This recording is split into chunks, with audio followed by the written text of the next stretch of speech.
Bismillahirrahmanirrahim. Assalamualaikum warahmatullahi wabarakatuh. Sahabat-sahabatku semua dimanapun saat ini sahabat-sahabat berada, jumpa lagi sahabat dengan channel Jadi Eti.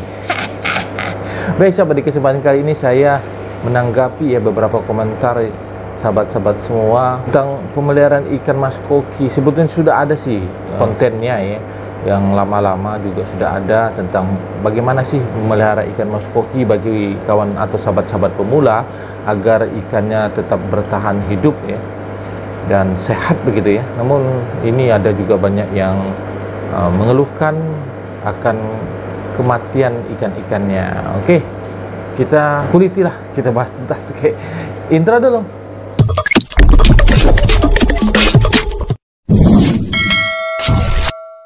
Sahabat-sahabatku semua, terutama nih sahabat-sahabat pemula yang baru awal memelihara ikan mas koki. Ini terutama ikan mas koki lah yang agak bermasalah begitu bila kita tidak bisa menanganinya secara tepat secara gamblang, belum ada pengalaman karena masih pemula, belum ada pengalaman dan juga belum ada pengetahuan yang sesuai gitu. Jadi perlu rasanya saya memberikan rekomendasi kepada sahabat-sahabat semua agar sahabat-sahabat semua dalam memelihara ikan mas koki awal mula bisa berjalan dengan baik, bisa memeliharanya dengan sehat gitu ikan-ikannya dan meminimalisir lah ikan-ikan yang mati pada akuariumnya. Sahabat-sahabatku semua, terutama sahabat-sahabat pemula, waktu kita men-setting akuarium kita di sana kan sudah ada semuanya peralatannya baik dari pompanya maupun aeratornya maupun filternya itu media filternya harus ada media mekanis yang seperti kapas, kemudian media kimiawi seperti arang aktif atau karbon aktif, kemudian media biologi seperti biobol maupun bioring. Nah, kalau ini ada tahapannya bagi sahabat-sahabat pemula tentu ada konten saya kan ada yang hal 1, 2, 3 sampai hal 6 tidak salah Nah, itu tolong diikuti. Dan kemudian kalau sudah menyiapkan akuariumnya sahabat, kemudian kita memasukkan air ke dalam akuarium. Nah, kemudian kan itu belum ada ikan belum ada ikan. Jadi kita hidupkan aerasinya, aeratornya kita hidupkan sahabat. Kemudian kita taburkan garam ikan.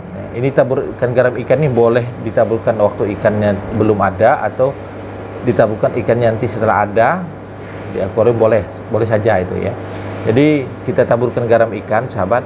Nah, kemudian pada waktu misalnya kita membeli katakanlah 5 ekor ikan mas koki Nah, membeli 5 ekor ikan mas koki atau 10 ekor lah, 10 ekor ikan mas koki, kemudian kita ingin memasukkan ke dalam akuarium. Sahabat ingat, ada bahasa aklimatasinya atau adaptasinya ikan-ikan yang baru ke dalam akuarium. Nah, masukkanlah ikan mas koki tadi dengan bungkus-bungkusnya sebelum dibuka.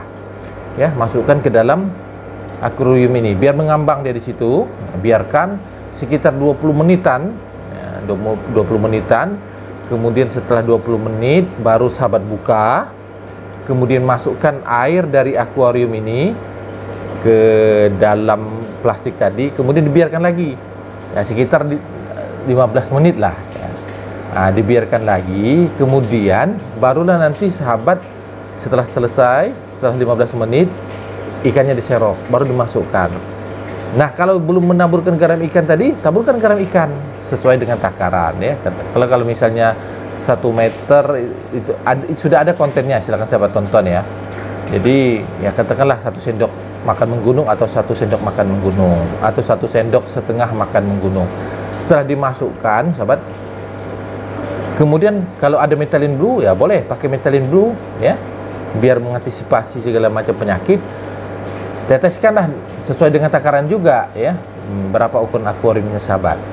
Nah, kemudian setelah methylen blue, setelah garam ikan, nah biarkanlah di situ air yang bening, air yang jernih, kemudian dia perlahan-lahan akan keruh sahabat, karena bakteri baiknya belum ada kecuali sahabat telah membeli misalnya bakteri starter. Nah, boleh dimasukkan juga dengan bakteri starter bubuk atau bakteri starter cair, silahkan sesuai dengan takaran.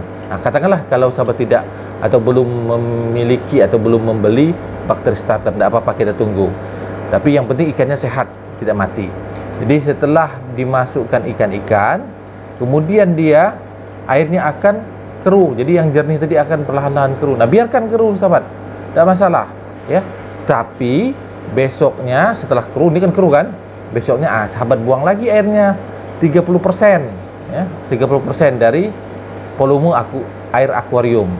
Setelah 30% dibuang, masukkan kembali air baru 30%. Masukkan juga garam sedikit ya. Jadi kan kalau yang awal mula misalnya garam katakanlah 1,5 sendok makan menggunung, ya masukkanlah setengah sendok makan menggunung begitu. Dan setelah itu biarkan lagi, jangan diganggu yang lainnya. Yang filter-filter jangan dicuci, jangan.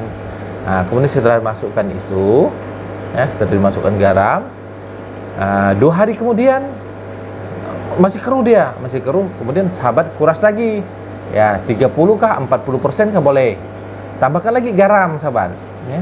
Yang lain jangan diganggu, filter jangan diganggu.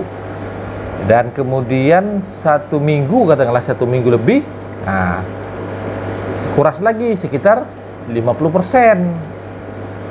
airnya, masukkan lagi air baru. Nah, kemudian taburkan lagi garam ikan sahabat, begitu seterusnya sampailah waktu 2 minggu. Nah, 2 minggu baru nanti kita lihat filternya, kalau sudah kotor cuci. Dan itu biasanya kalau mengikuti prosedur seperti itu, paling tidak ikannya bakal sehat.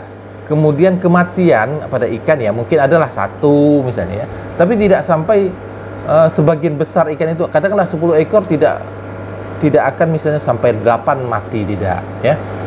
Selama ikan itu kita beli ikan sehat ya sahabat. Kalau beli ikan sakit ya mau tidak mau ya. Tapi selama kita beli ikan sehat ya, artinya persentasi kematian itu kecil sekali kalau mengikuti prosedur tadi ya.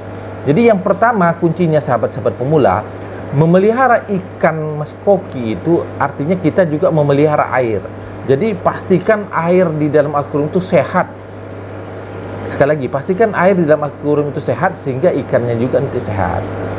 Jadi kalau presentasi kematian pada ikan walaupun kita baru pemula, seperti yang saya arahkan prosedurnya tadi, pasti insya Allah tidak akan mati sampai sebagian besar gitu ya. Paling-paling kita gagalnya adalah 1 gitu ya.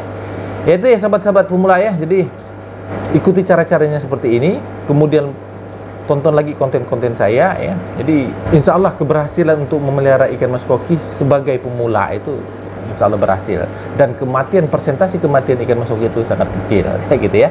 Oke sahabat, demikian yang bisa saya share. Mudah-mudahan sahabat-sahabat pemula untuk yang awal mula memelihara ikan mas koki tetap semangat ya. Ya biasalah kegagalan itu biasa, tapi kalau kita sudah punya ilmunya, sudah punya pengalamannya, sudah punya juga pengetahuannya dari orang lain, nah paling tidak kita bisa mengantisipasi hal-hal yang akan terjadi, hal-hal negatif yang akan terjadi. Oke, mohon maaf sahabat bila ada kata-kata saya yang salah, saya akhiri. Wassalamualaikum warahmatullahi wabarakatuh.